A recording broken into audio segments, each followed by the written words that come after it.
2026년 첫 주일 예배를 드리고 있는 여러분들 사랑하고 축복합니다. 올해는 좋은 일들만 가득하길 바랍니다. 그리고 기도하신 바가 다 이루어지는 한 해 되기를 축원합니다. 옆 사람에게 자꾸만 시켜서 죄송한데 이렇게 축복했으면 좋겠습니다. 올해 모든 기도들이 응답되는 한 해 되세요. 한 번 더 이렇게 있으면 좋겠습니다. 올해도 잘 될 겁니다. 그래서 묻겠습니다. 올 한 해 어떤 기도하는 바가 이루어졌으면 좋겠습니까? 올 한 해를 시작하면서 마치 돌잡이처럼 이렇게 올해 이루고 싶은, 꼭 이거는 응답받고 싶은 기도 제목, 해결하고 싶은 삶의 문제 하나만 잡으라고 하면 여러분 어떤 걸 잡겠습니까? 자, 여기에 제가 돌잡이 물품을 올려놨습니다. 그리고 이 물품을 이렇게 재해석했습니다. 연필, 각종 우리 집안에 있는 모든 시험, 아이들 대학 합격, 이게 연필입니다. 뭘 잡을지 잘 생각하시고 들으세요. 실, 줄 잘 서서 승진하는 거, 좋은 인맥, 청진기, 질병에서 회복, 판결봉, 모든 사법적인 문제나 모든 문제들이 해결되는 거, 마이크, 유명해지고 명예를 얻는 거, 돈은 재물과 복, 마우스는 투자, 주식 대박, 공은 건강과 무탈, 무병 무탈. 이 중에 하나를 잡으라면 여러분 뭘 잡겠습니까? 하나입니다. 하나. 어렵나요? 여러분들은 그 어려운 것을 태어난 지 1년밖에 안 된 여러분의 자녀들에게 혹시 이전에 강요하지 않았습니까? 여러분 성도들은 그런 거 안 하셔도 됩니다. 왜요? 아이들이 붙잡아야 될 것은 돈도 연필도 마이크도 아닙니다. 종종 제가 돌잡이 설교하러 갔을 때 돌잔치에 성도들이 이거 하면서 가끔 아이가 뭐 이렇게 마이크 잡으려고 하면 엄마가 막 뺏고 돈을 쥐어줘요. 그리고 나서 커서는 용돈을 또 안 줘 잘. 여러분 이거 쓸데없어요. 그거 잡는다고 그렇게 되지도 않습니다. 하나님만 붙잡으면 됩니다. 그런데 그런 분 있어요. 기도할 때 분명 주여 주여를 외치는데 내용을 가만히 들어보면 기도 내용이 내가 주인이에요. 주님이 주님을 종처럼 부리려고 해요. 이렇게 말이죠. 주여, 가만히 듣고 보면 이래요. 주여, 당신 뜻대로 하지 마시고 나의 뜻대로 되길 원합니다. 보통 기도가 내 소원, 내 바람들이에요. 안 이루어지면, 안 들어주시면, 응답을 안 하면 끝까지 될 때까지 해요. 그래서 그분들은 도대체 뭘 기도할까요? 그 기도 제목들을 사실 여러 개의 기도 제목들이지만 다 요약해보면, 다 압축하면 딱 하나의 기도 제목으로 바뀝니다. 어떤 기도 제목으로 바뀌냐면, 하나님 제발 내가 자꾸만 기도하러 오지 않게 좀 만들어주세요. 이거예요. 여러분의 기도 제목들이 다 합쳐놓고 요약하면 이거예요. 제발 좀 나 좀 기도 좀 안 하게 해주세요. 기도거리가 없어지게 만들어주세요. 기도가 필요 없는 삶을 살게 해주세요. 그게 어떤 삶이죠? 돈 걱정, 자녀 걱정, 건강 걱정 안 해도 되는 삶, 뭐 바랄 것이 없는 평안한 삶. 그래서 하나님이 생각 안 나는 삶. 그게 우리 기도 제목의 대부분 아닙니까? 많은 분들이 문제가 생기면 그때 하나님을 생각하고 그때 기도하러 나와요. 그래서 목사님들 사이에는 그런 말들이 있습니다. 기도 열심히 하던 분이 갑자기 새벽 기도에 안 보이면 목사님들이 그렇게 걱정되고 두려워요. 그런데 그보다 더 걱정되고 무서운 건 뭐냐면, 기도 안 하시던 분이 갑자기 새벽 기도에 나오면 그게 그렇게 무섭고 걱정돼요. 왜냐면 분명 그분에게 뭔가 일이 터진 거예요. 그러니 우리 성도들은 갑자기 새벽 기도에 나오고 그러지 마세요. 저한테 미리 알려주세요. 목사님 나 이런 문제가 있어요 하면 제가 같이 기도해 드릴게요. 그러셔야 목사가 안 당황해요. 그러니 우리의 기도를 요약하면 그겁니다. 대부분 그래요. 하나님 좀 왜 자꾸 기도하게 만드십니까? 기도 좀 안 해도 되게 좀 만들어주세요. 기도가 필요 없는 삶, 하나님이 생각나지 않는 삶, 그런 삶을 우리는 원한다는 거예요. 올 한 해 여러분들도 기도 안 해도 되는 은혜가 있기를 축원합니다. 이건 다 아멘 하면 안 되는 거예요. 한 번 더 기회를 드립니다. 하나님이 생각나지 않는 그런 은혜가 있기를 축원합니다. 이게 맞아요. 기도 안 해도 되는 삶은 은혜가 아니에요. 하나님이 생각나지 않는 일상은 복받은 일상이 아니에요. 그런 삶을 은혜와 복이라고 여겼던 사람이, 대표적인 사람이 성경에 나옵니다. 기도 안 해도 되는 삶, 하나님이 생각나지 않은 삶, 그걸 복처럼 여겼던 사람, 대표적인 사람 누구죠? 바로 이스라엘의 초대왕 사울이에요. 그는 왕이 되기 전에는요, 굉장히 겸손하고 열심히 기도하는 사람이었어요. 왜요? 그때는 하나님이 필요했거든요. 별 볼 일 없는 집안이에요. 앞에 진로가 막막해요. 불안한 정세. 그래서 그의 삶은 늘 걱정과 근심이 많았어요. 그러니 사울은 그때는 열심히 겸손하게 기도했어요. 기도할 수밖에 없었어요. 기도해야 살았어요. 그런데 그랬던 그가 왕이 됩니다. 많은 재물을 갖게 돼요. 궁에 평안히 살게 돼요. 전쟁은 다윗이 알아서 다 해줘요. 그러니 그는 기도를 잃어버렸습니다. 왜입니까? 기도가 필요하다고 느껴지지 않았거든요. 다 가지고 다 이루었으니 기도가 아쉽지가 않아요. 그러니 자연히 하나님을 찾지 않은 거예요. 그가 하나님을 안 찾았다는 걸 어떻게 할 수 있죠? 여러분, 성경 어디에도요, 사울이 하나님의 임재라고 여겼던 법궤를 찾아다녔다는 얘기가 없어요. 사울이 다스리던 시대에 법궤라는 단어 자체가 안 나와요. 지금 법궤가 어디 있습니까?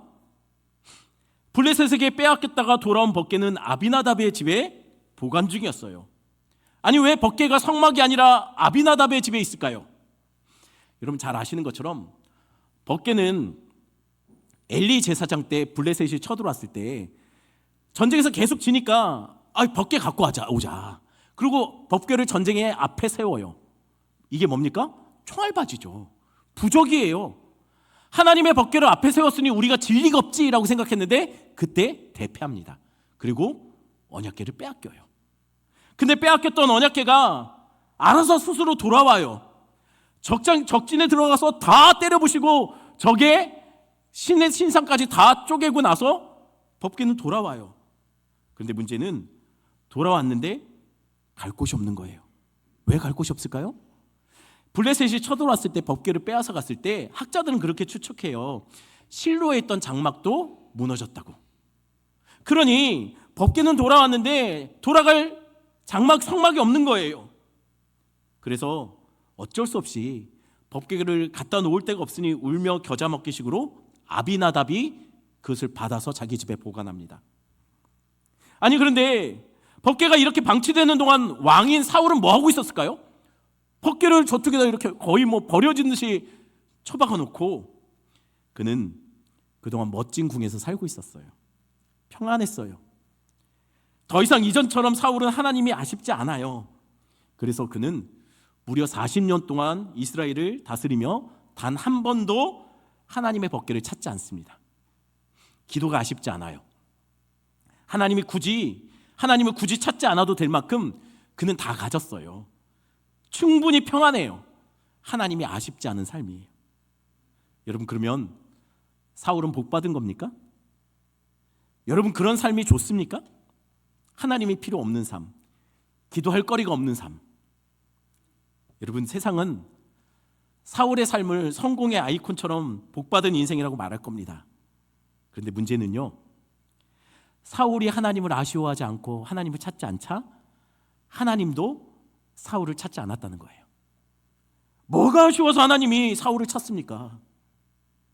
여러분, 그래서 하나님은 사울을 버리고 대신 누구를 왕으로 삼죠? 다윗이에요. 아니, 왜 다윗일까요? 겸손하거든요. 하나님께 정말 열심히 기도하는 기도의 사람이거든요. 아니, 그런데 사울도 왕 이전에는 그랬지 않습니까? 누구나 기도가 필요할 때는 기도하죠. 여러분, 하나님이 아시면 다들 하나님 찾아요. 심지어 믿지 않는 사람도 어쩔 수 없는 상황이 되면은요, 하나님 찾아요. 그런데 문제는 그 문제가 사라졌을 때 더 이상 하나님이 아쉽지 않을 때는 이야기가 달라진다는 거예요. 그러니 다윗도 왕이 되어 평안히 궁에 살면 그도 사울처럼 하나님이 아쉽지 않고 기도하지 않아도 되는 삶, 그런 삶을 누리지 않을까요? 다들 그렇잖아요. 여러분, 그렇지 않나요? 안 그런 것 같은 표정을 지으면 저만 이상하잖아요. 다들 그렇잖아요. 알고 보면 그렇잖아요. 우리는 뭐 문제가 터져야 그때부터 절절한 기도가 나오기 시작하지 않습니까? 평상시엔 아니잖아요. 다윗도 그랬겠죠. 한번 살펴볼까요? 다윗이 어땠는지. 사무엘하 7장 1절입니다. 같이 읽습니다. 여호와께서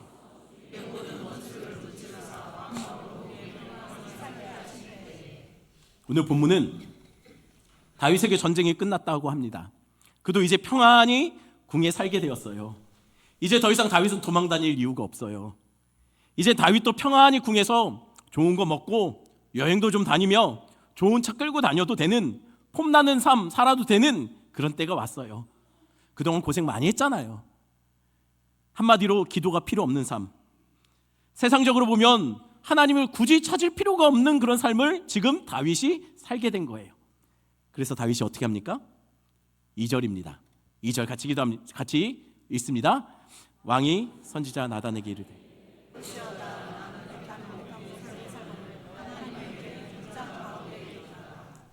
다윗은 궁에 평안히 거하게 되자 다윗은 그때부터 몸은 편한데 마음이 불편해지기 시작했다고 기록되어 있어요. 왜 마음이 불편해질까요? 하나님께 너무 죄송하대요. 뭐가 죄송하죠? 그런 거예요. 나는 이렇게 좋은 궁에 사는데, 이게 다 하나님의 은혜인데, 진짜 아무것도 아닌 양치기에 불과했던 나를 하나님께서 이렇게 좋은 곳에 갖다 놓으셨는데, 우리 하나님의 언약궤는 저 천막 속에 버려진 듯 있으니 이거 아닌데. 이게 다윗의 고민이자 간절한 마음이었어요. 나 같은 것이 궁에 살고 우리 하나님의 언약궤는 저리 방치되어 있는 것, 이것이 너무 죄송하고 너무 부끄럽고 그런 거예요. 여러분, 우리의 마음이 이런 마음이어야 해요. 어떤 마음이요? 환난 날에는 하나님을 찾고 기도하고 매달리십시오. 그러나 평안의 때가 되면 내게 주신 은혜를 하나님께 어떻게 보답하면 좋을까 고민하고 더욱 간절하게 하나님을 찾고 그분께 매달리시는 여러분 되기를 축원합니다. 다윗이 그랬어요. 그는 환난 때 하나님을 간절히 찾았어요. 그러나 평안이 주어졌을 때는, 더 이상 하나님이 아쉽지 않은 것처럼 보일 때는 그가 하나님을 위해서 어떤 헌신을 드려야 될지를 고민하며 하나님을 찾습니다. 그러자 나단이 다윗의 말을 듣고 이렇게 다윗에게 말을 합니다. 반응합니다. 3절입니다. 같이 읽습니다. 나단이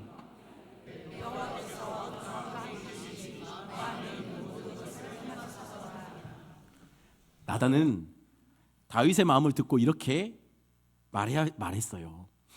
왕이요, 하나님은 왕인과 함께 하시지 않습니까?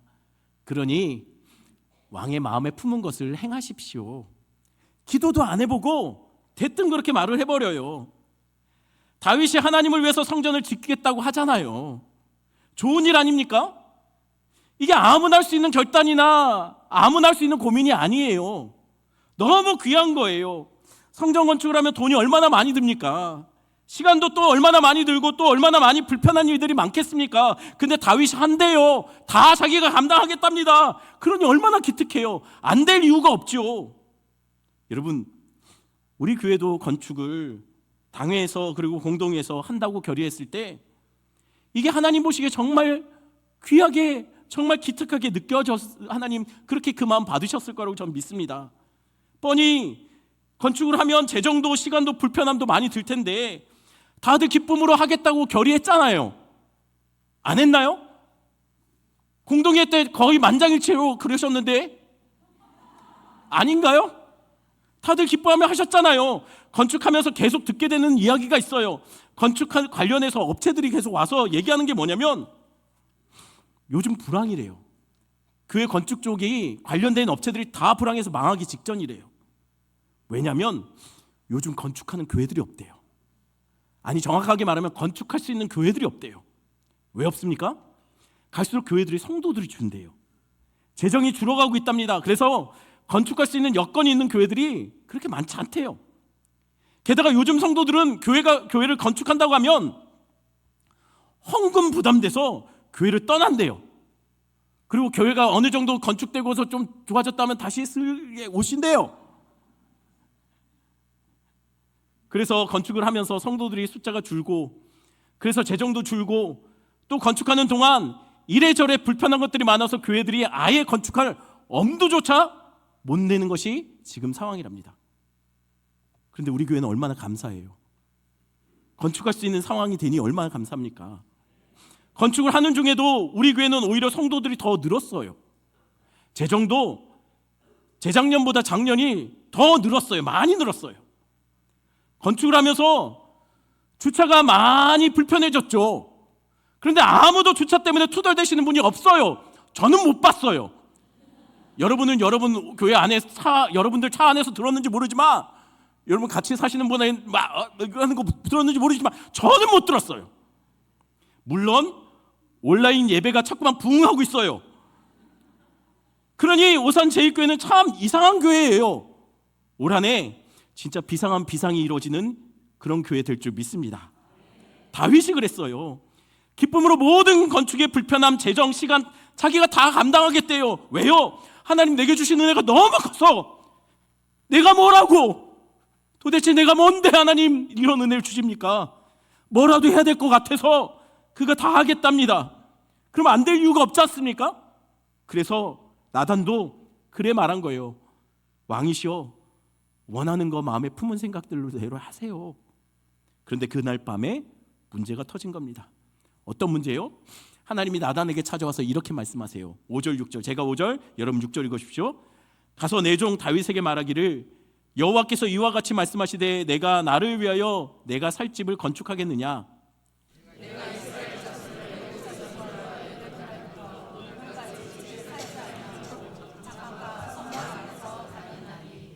하나님이 나단에게 뭐라고 합니까? 다윗이 나를 위해서 집을 지어주겠다고? 내가 언제 집 지어달라고 했냐? 내가 오늘까지 집이 아니라 장막과 성막에 거했다. 여러분 이게 무슨 말이죠? 하나님은 집에 거하시지 않고 늘 움직이는 장막과 천막 안에서 살았다는 거예요. 왜요? 그 백성들과 함께 하려고. 하나님은 성전에 머물러 계시는 분이 아니라 하나님은 그의 백성 속에 함께 계시는 그 백성들의 삶의 자리에 함께 거하시고 동행하시는 분이십니다. 기억하십시오. 여러분이 매일 자존심 구겨가며 버티며 일하는 그곳에 하나님이 여러분 함께 하신다는 거예요. 여러분들이 가족으로 인해서 마음 아파하고 여러 가지 문제 속에 고민하고 힘들어하는, 마음 무너지는 그 자리에 여러분들만 홀로 두길 원치 않으시는 분이 우리 주님이에요. 그것에 우리 주님 함께 하신다는 거예요. 여러분들이 매일 마음 무너지는 그 아픔의 자리에 우리 주님 함께 하기 원하신다는 것이죠.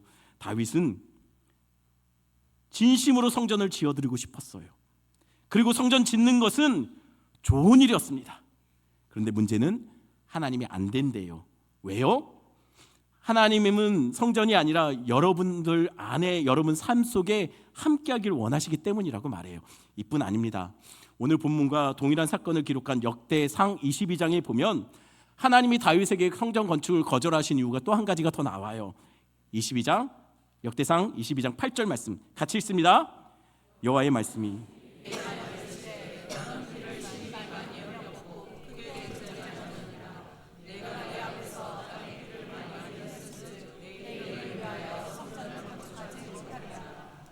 왜 성전 건축을 하나님이 거절하셨다고요? 다윗에게? 다윗이 전쟁에서 너무 많은 피를 흘렸대요. 다윗이 싸움이 많았다는 거예요. 여러분 기억하셔야 됩니다. 성전은요 평안한 시기에 건축하는 거예요. 즉 샬롬이 임할 때 성전 건축이 가능하다는 겁니다. 왜냐하면 하나님은 피 흘린 손으로 지어드리는 성전을 원하지 않기 때문이에요. 그래서 여러분 교회 건축도 마찬가지예요. 교회 건축은 재정이 준비되었을 때 하는 거 아니에요. 교회가 평안할 때 하는 게 교회 건축입니다. 그리고 건축 과정에서 가장 조심할 게 있어요. 그건 다툼이 없어야 된다는 거예요. 왜냐하면 하나님은 피 흘린 손으로 지어드리는 성전을 원하지 않으세요. 그러니 교회 건축 때는 어느 때보다도 분열의 영, 다툼의 영이 역사가 심합니다. 그러니 더욱더 기도하고 조심하셔야 돼요. 많은 교회들이 건축때에 마음에 많이 상처받고 교회가 나누어지고 분열하는 경우들이 많이 있어요. 여러분, 그런 건축은 하나님 기뻐하지 않으세요. 그래도 감사한 것은요, 우리 교회가 건축하는 과정 속에 성도들이 마음이 나눠지지 않고 분열하는 것이 없어서 얼마나 감사한지. 계속 그러셔야 합니다. 혹시 건축의 문제로 투덜거리는 분이 있으면 가까운 경찰서에 신고해 주세요. 여러분, 그러면 안 돼요. 혹 되어지는 건물이 내 생각대로 내 마음대로 안 된다 할지라도 내 의견과 생각이 지켜지는 것보다 더 중요한 것은 뭐냐면 교회가 평안하게 건축이 마무리되는 것이 더 중요하다는 거예요. 그래서 하나님이 다윗에게 묻고 계시는 거예요. 누가 언제 나를 위해서 백향목 집을 건축하려고 했느냐? 왜 시키지도 않은 것을 하냐? 난 여태 백성들 속에 장막 짓고 살았다. 그리고 넌 손에 너무 많은 피를 흘려서 너는 안 돼. 자, 이 말을 듣는 다윗 입장이 돼 보세요. 그동안 전쟁 자기 위해서 했나요? 다윗이 내가 부귀영화를 누리기 위해서 전쟁을 했습니까? 아니요, 나라를 위해서예요. 그러니 다윗이 얼마나 무안하고 얼마나 속상했을까요? 진짜 좋은 마음으로 선한 의도로 건축을 작정했는데 하나님이 넌 자격 미달, 넌 안 돼. 너는 손에 피가 많이 묻었어. 안 돼. 다윗의 거절감. 섭섭했겠죠. 그러면 정말 하나님은 다윗이 마음에 안 들었을까요? 그런데 이어지는 하나님의 말을 보면 그렇지 않은 것 같아요. 사무엘하 7장 9절입니다. 같이 읽습니다. 내가 가는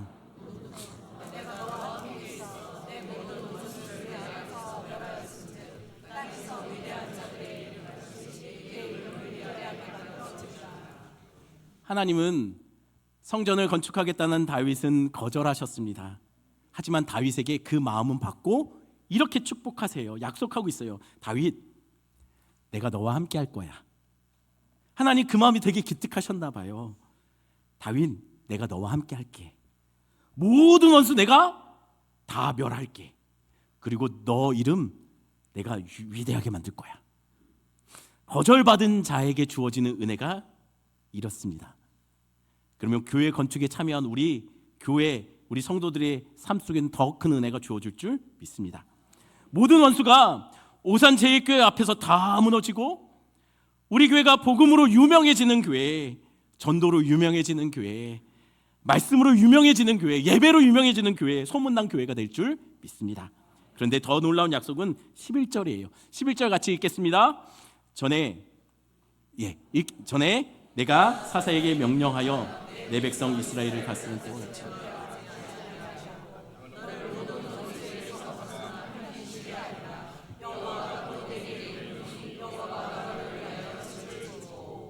하나님께서 또 이런 약속을 하세요. 다윗을 편히 쉬게 할 거래요. 그리고 그를 위하여 집을 지어주겠대요. 우와, 여러분, 하나님이 다윗에게 집을 지어주겠대요. 이왕이면 강남에 좀 해주면 좋을 텐데. 여러분, 다윗이 하나님을 위해서 집을 짓는다고 할 때 하나님은 마음만 받으셨어요. 됐다고 했어요. 그런데 하나님이 그건 거절하시더니 이번에는 뭐라고 하냐면 다윗의 집을 지어주겠답니다. 근데 여기서 집은요, 안타깝게도 우리가 원하는 집은 건물이었을지 모르지만 하나님이 약속한 그 집은요, 건물을 말하는 게 아니었어요. 그의 가문을 세워주겠다는 거예요. 왜 하나님은 자신의 집을 지어준다고 하는 다윗은 안 됐다고 하고 왜 오히려 하나님은 다윗의 집을 세워주겠다고 약속하는 걸까요? 하나님이 다윗의 집을 세우려고 하는 이유는요, 다윗의 집을 통해서 하나님이 진짜 성전을 세우려고 하기 때문이에요. 아니, 그 성전이 뭐죠? 그 성전이 혹시 솔로몬이 짓게 되는 성전을 말하는 걸까요? 아닙니다. 여러분, 솔로몬과 솔로몬의 성전은 그림자예요. 진짜는 따로 있어요. 하나님이 정말 거하길 원하시는 진짜 하나님의 집이 따로 있다는 거예요. 그게 뭐냐면 마태복음 1장 1절에 나와요. 같이 읽겠습니다. 아브라함과 다윗의 자손 예수 그리스도의 계보라. 하나님이 세우고자 했던 그 다윗의 집은, 다윗의 가문은 성전 건물을 말하는 것이 아닙니다. 진짜 하나님이 세우시기 원했던 것은 다윗의 집, 그의 집을 통해서 이 땅에 오실 진짜 성전 되시는 예수 그리스도를 세우시겠다라는 거예요.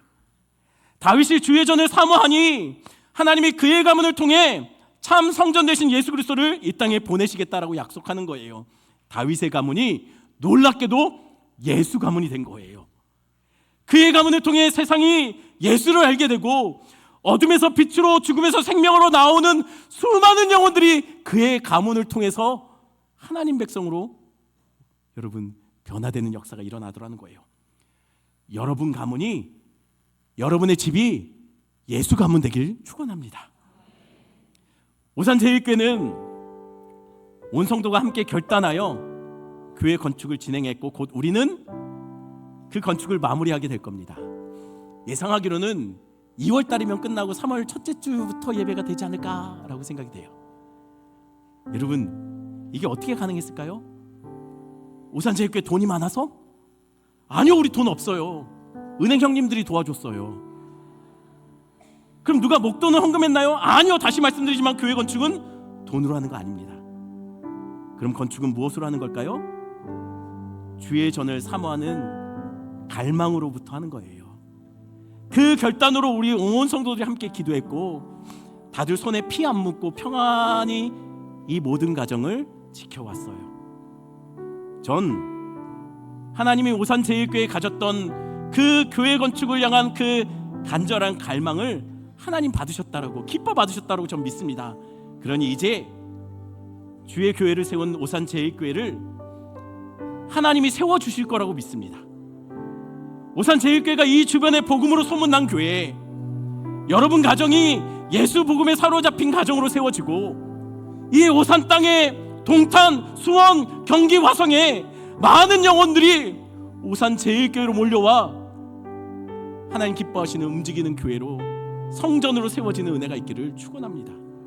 하나님이 오산제일교회를 하나님과 세상을 이어주는 복음의 다리로 든든히 사용하실 것을 저는 믿습니다.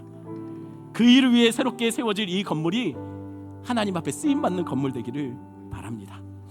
어둠에 사로잡힌 영혼들이 우리 교회를 통해 예수 생명의 빛으로 나오게 되고 더 많은 영혼들이 예배자로 세워지는 은혜가 오산제일교회에 주님 오실 때까지 계속 이어졌으면 좋겠습니다. 여러분, 오산제일교회가요, 주님 오실 때까지 영아부의 아기가 끊어지지 않는 교회, 오산제일교회만 오면 불임이 사라지는, 아브라함에게 임했던 100세에 주어진 아기처럼 우리 아직 늦지 않았습니다. 다들 너무 심각하게 안 들으셔도 돼요. 아기들 울음소리가 끊어지지 않는 교회, 영적 영아부인 새가족부 안에 새가족들이 넘치는 교회, 영적 신생아들이 은혜받아 회개하며 하나님 앞에 울부짖는 울음이 끊어지지 않는, 아기들 울음과 새가족의 울음들이 끊어지지 않는 오산제일교회로 주님 오실 때까지 우리 교회가 비상하는 교회가 되었으면 좋겠습니다. 내일부터 시작되는 특세에 담임 목사가 이렇게까지 말을 했는데도 안 보이시면 정말 배신입니다. 여러분, 이 찬양은요, 우리